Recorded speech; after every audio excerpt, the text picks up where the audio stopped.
సుమన్ టీవీలో మీ personal and business promotions కోసం కింది నెంబర్కి కాంటాక్ట్ చేయండి. వంగవీటి మోహన్ రంగా గారి ప్రతిరూపం ఈ రాష్ట్ర బలిజ సామాజిక వర్గం ఒక ఫేస్ ఐడెంటిటీ ఏదైనా ఉందంటే వంగవీటి రాధాగారి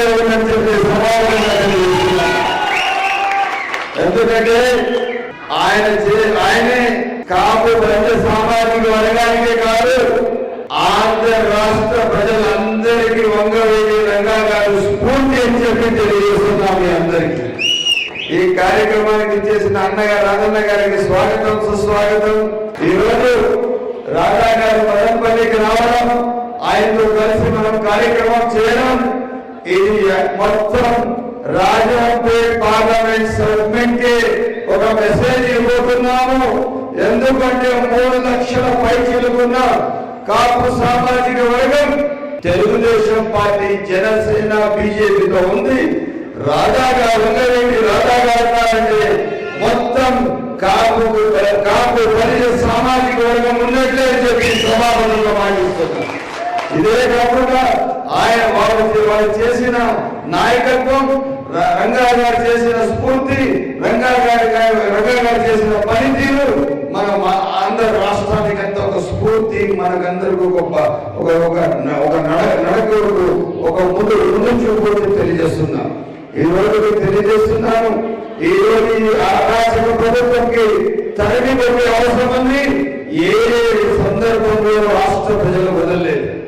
అన్ని విధాలుగా రక్తం తాగి ఈ రోజు లక్షల కోట్లు పడగలెత్తి ఆ కోట్లతోనే వచ్చి మన ముందర ఈ ఎలక్షన్ కోసం డబ్బులు కావాల్సినంత డబ్బులు 4,000 రూపాయలు 5,000 రూపాయలు ఇచ్చి మళ్ళా వాళ్ళు ఎమ్మెల్యేలు కావాలని చూస్తున్నారు.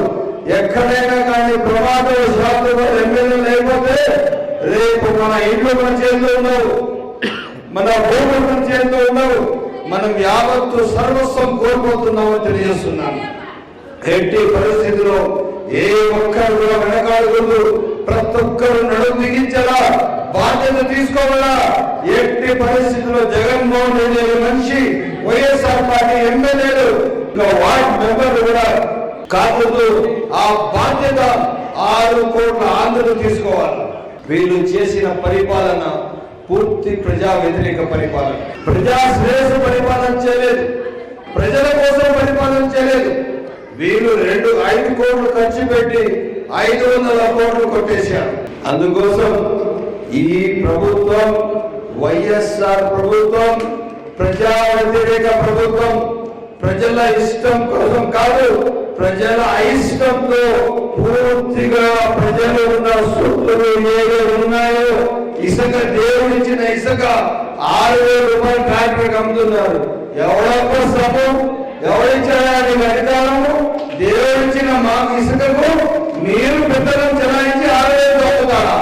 ఎవడొక్క శ్రమని 36,000 రూపాయలకి ఒక టిప్పర్ ఇసుక అమ్ముతున్నారు. మీరు పూర్తిగా ప్రజా వ్యతిరేకులు. మీరు ప్రజల కోసం పనిచేయలేదు. ఈ రోజు మీరు సారాయి అమ్ముతున్నారు. ఆ సారాయి కానీ తాగేస్తే కిడ్నీలు, లివర్లు వేరైపోతాయి.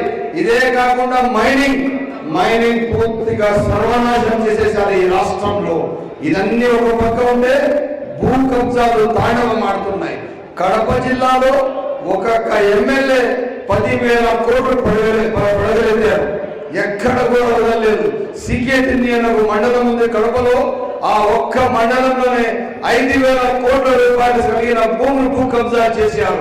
మదనపల్లిలో ఈ రింగ్ రోడ్ ఎక్కడ ఈ రాయల్ ఫర్నిచర్ కార్ నుంచి మీరు లెక్క వేస్తే మన కాన్స్టిట్యూన్సీ యాదలంక బార్డర్ లోపల దాదాపు 2,000 కోట్ల భూములు కబ్జా చేసేశారు. రైతుల దగ్గర, పేదల దగ్గర డీకేటీ భూములు ఉంటే డీకేటీ కింద 20 సంవత్సరాల అనుభవంలో ఉన్న భూములకు జీవో తెచ్చే ముందే పావలాకో ₹100 భూములు కొనుక్కునేసి ఆ భూములకి ఇప్పుడు ఆ 20 సంవత్సరాలు వాళ్ళ ఆధీనంలో ఉన్న భూములకి రిజిస్టర్ చేయొచ్చు అని చెప్పి ఒక జీవో వచ్చిన తర్వాత అన్ని భూములు యథావిధిగా రిజిస్టర్ చేసుకొని కొన్ని 100,000 కోట్లు పడగలెత్తారు. ఈ రోజు ఇంత అరాచకం చేసి, ఇన్ని భూ కబ్జాలు చేసి, ఇంత ఇసుక మాఫియా చేసి, ఇంత మైనింగ్ మాఫియా చేసి, ఇదే కాకుండా మద్యం మాఫియా చేసి ఏమి సాధించారు మీరు? ఎక్కడ పోతే ప్రజా వ్యతిరేకం ఉంది. నేను మాత్రం చెప్తున్నాను, జగన్మోహన్ రెడ్డి గారికి ఎవరు రాయితో కొట్టారో దానికి మా పెద్దలు చంద్రబాబు నాయుడు గారు తీవ్రంగా ఖండించారు. మేము మాత్రం క్లియర్ కట్ గా ఎలక్షన్ చేస్తాం.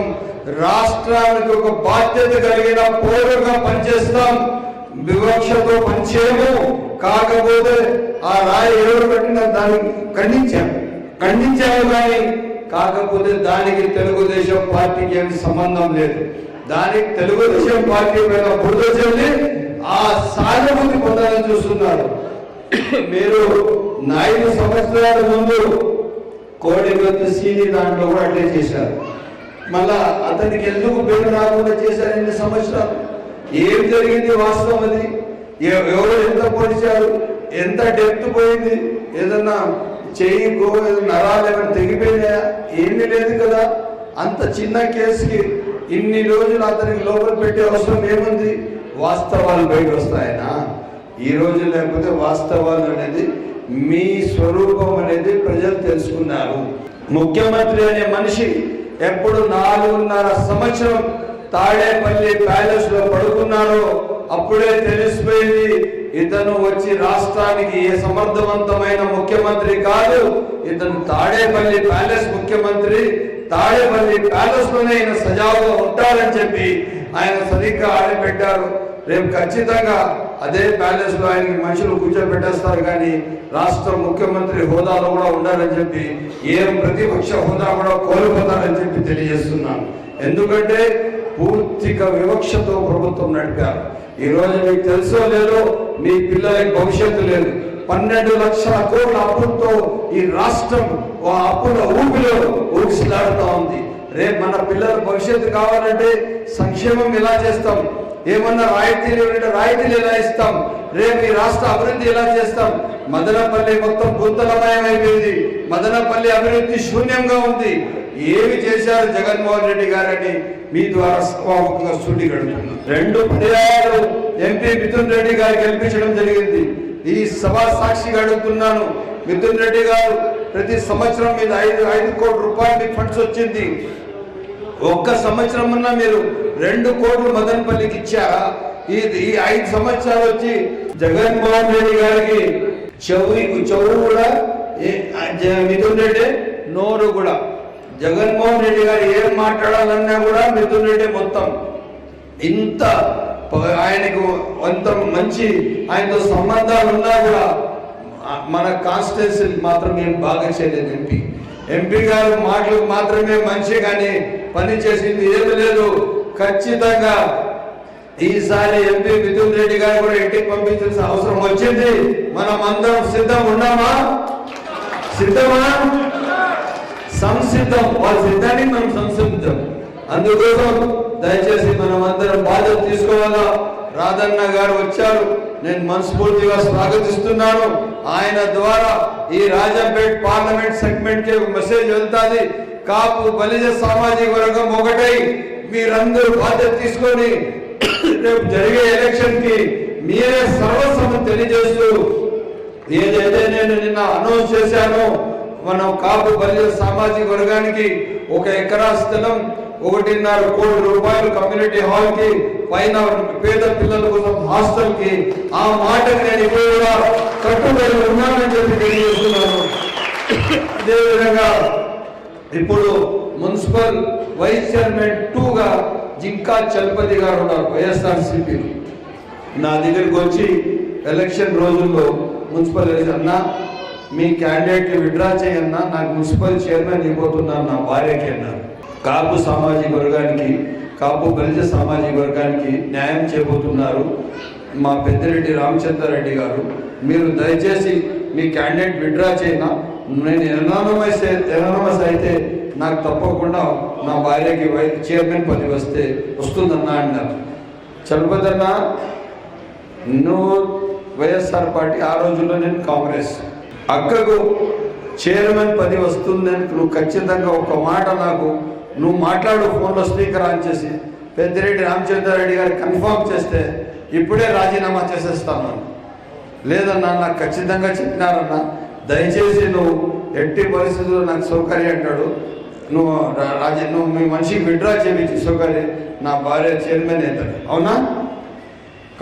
అవును, ఖచ్చితంగా కాపు బలిజ సామాజిక వర్గానికి చైర్మన్ పదవి వైఎస్ఆర్ పార్టీ ఇవ్వబోతున్నది. కరెక్టేనా? ఈ మాట పైన నువ్వు కట్టుబడి ఉన్నాను, మీ లీడర్లు కట్టుబడి ఉండారన్నారు. అదే క్షణంలో మా తమ్ముడు గిరీష్, మా చెల్లెలు ఉన్న వాళ్ళ భార్య గారికి చెప్పి విడ్రా చేయించి కాపు సామాజిక వర్గానికి చైర్మన్ పదవి రావాలని చెప్పి నేను విడ్రా చేయించా. కాకపోతే నేను మాత్రం మాట పైన నిలబడాను, కానీ వాళ్ళ నాయకులు ఎవరు మాట పైన నిలబడలేదు.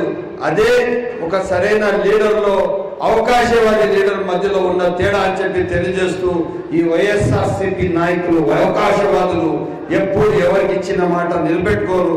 ఎక్కడ గొంతు ఎవరు కోయాల ఖచ్చితంగా కోస్తారు.